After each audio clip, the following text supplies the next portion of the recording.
Hey, it's Clay, and this will be a video chart on ticker symbol NIO. We will take a look at the 30-minute time frame. Real quick, what do I mean by 30-minute in case maybe you're new to charts? Instead of each one of these candlesticks here representing 1 day's worth of price action, which is what you would normally see, each one represents 30 minutes. So while this here may look like several days worth of time, it's actually today's price action broken down into 30-minute time slices. I like to do this time frame. I think it's a good job of telling the quote-unquote story of the price. And in this situation, makes mapping out a very logical question quite straightforward. And that question revolves around the fact that today the price made a very nice bounce. I mean, I get it. It did pull back from its highs, but still, relatively speaking, from where it was at its low points this morning to where it ultimately closed, any rational person would say, yeah, relatively speaking, the price did make a nice recovery from those low points. But that does lead to the more than valid question because of that. But is there any sort of true power behind this price movement?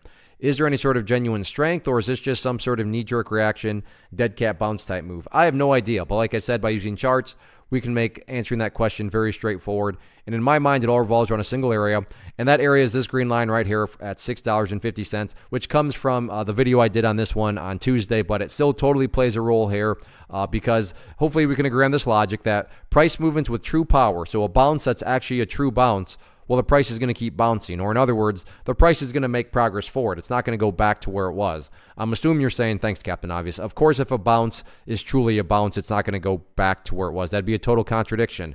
I agree. So with that in mind, think about 650. Any sort of breaks below there, or worse yet, if the price separates to the downside, what would that be doing to the price? That would literally be putting the price right back inside of that area of the chart that it just broke out from. Again, going back, not a sign of true power. Whereas let's say the price goes down here, behaves like this, and then eventually works its way back upwards.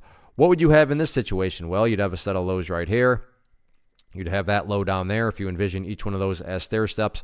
Well, hey, now you have stair steps progressing in the upwards direction. And again, that's the name of the game. That's what a truly strong move is going to do over time. It's going to make progress forward. And in this situation, I'm just defining and quantifying that soundbite of progress as $6.50. As far as areas of resistance are concerned, all about the purple line right here, which is the famous 50-period simple moving average. And you can see that's actually already played a role of acting as resistance, once already. So keep a close eye on that going into Thursday. But like I said, any way you look at it, nice bounce on the bulls' part. Now it's just a question of can they build upon this momentum going forward? We will see. One of the biggest questions I get is, hey Clay, how do you find the stocks that you trade? So what I've done is put together a free resource guide where I talk about the tools that I use to locate stocks that I find interesting and think may have potential. So if that sounds like something that could add value to you as a trader, then click on the image that is up on the screen right now and I will email you the guide. The guide itself is very short and to the point, and best part, it's completely free. Thanks for watching the video. Let me know if you have any questions.